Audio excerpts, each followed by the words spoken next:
Bismillahirrahmanirrahim. Pada suatu hari Rasulullah SAW ditemui oleh malaikat Jibril.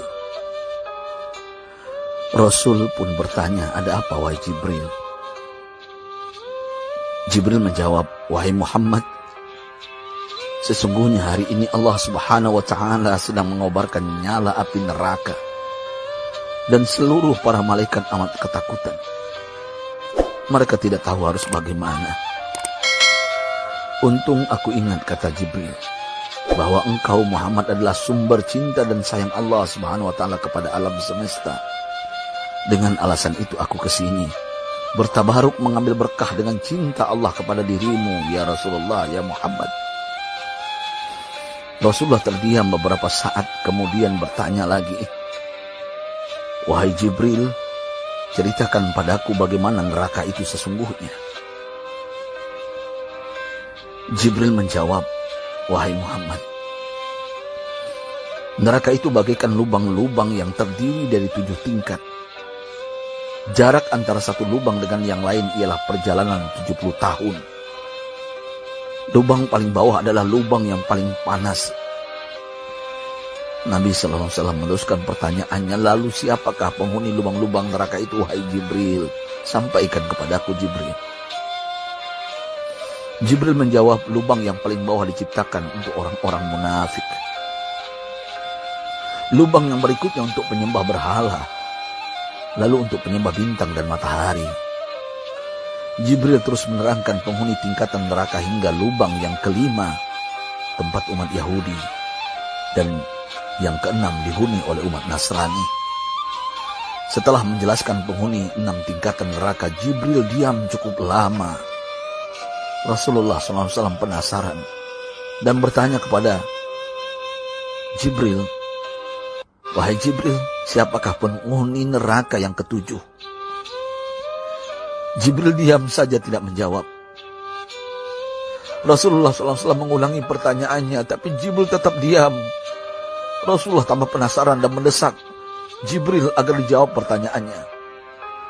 Akhirnya Jibril pun berkata, "Umatmu wahai Muhammad, mereka itu para pelaku dosa besar di kalangan umatmu, yang dimana sampai mereka mati belum sempat bertaubat." Mendengar jawaban Jibril, Rasulullah langsung jatuh pingsan. Jibril merangkulnya dan meletakkan tubuh baginda di atas pangkuannya. Tak berapa lama Rasulullah SAW sadar dan langsung menangis bersimbah air mata dengan terisak-isak. Rasulullah mempertegas pertanyaannya, "Wahai Jibril, apakah benar ada di antara umatku yang masuk neraka?" Jibril menjawab, "Benar wahai Muhammad, pelaku dosa besar di antara umatmu yang belum bertaubat." Setelah itu Rasulullah menghadap kiblat dan sujud kepada Allah dalam isak tangisnya. Sesekali dengan suara pelan beliau membisikkan kata-kata, "Ummati ya Rabb, ummati, ummati, ummati." Beliau SAW tidak mengangkat kepalanya dalam keadaan seperti itu selama 3 hari 3 malam, kecuali setiap Bilal bin Rabah mengumandangkan azan, barulah beliau bangkit untuk menjadi imam, dan setelah itu kembali sujud lagi.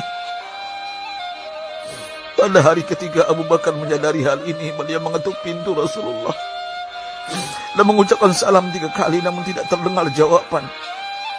Abu Bakar sedih dan berseru di hadapan pintu Nabi besar Muhammad SAW, "Apakah ada jalan untuk masuk ke rumahmu ya Rasulullah?" Tetap tidak ada jawaban. Di jalan Abu Bakar bertemu sahabat Umar. "Mengapa engkau menangis wahai Abu Bakar?" kata Umar. Abu Bakar menceritakan keadaan Rasulullah SAW.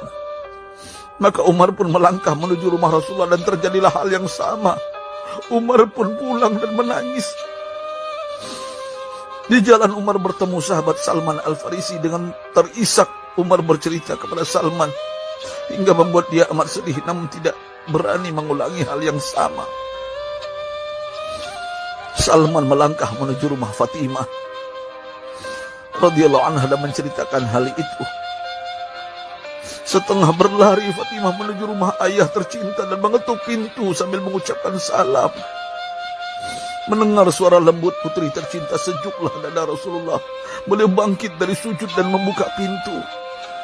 Alangkah terkejutnya Fatimah melihat Rasulullah, ayah tercinta, amat kurus dan pucat. Fatimah memeluknya lalu menangis. Wahai ayah, apa yang terjadi? Mengapa engkau amat sedih seperti ini? Rasulullah kembali menangis dan berkata dengan suara lirih, wahai Fatimah, belahan jiwaku, bagaimana mungkin aku tidak sedih sedangkan Jibril mengatakan akan ada kelak umatku yang akan masuk neraka. Subhanallah, betapa besar cinta Rasulullah kepada kita umatnya. Sahabatku,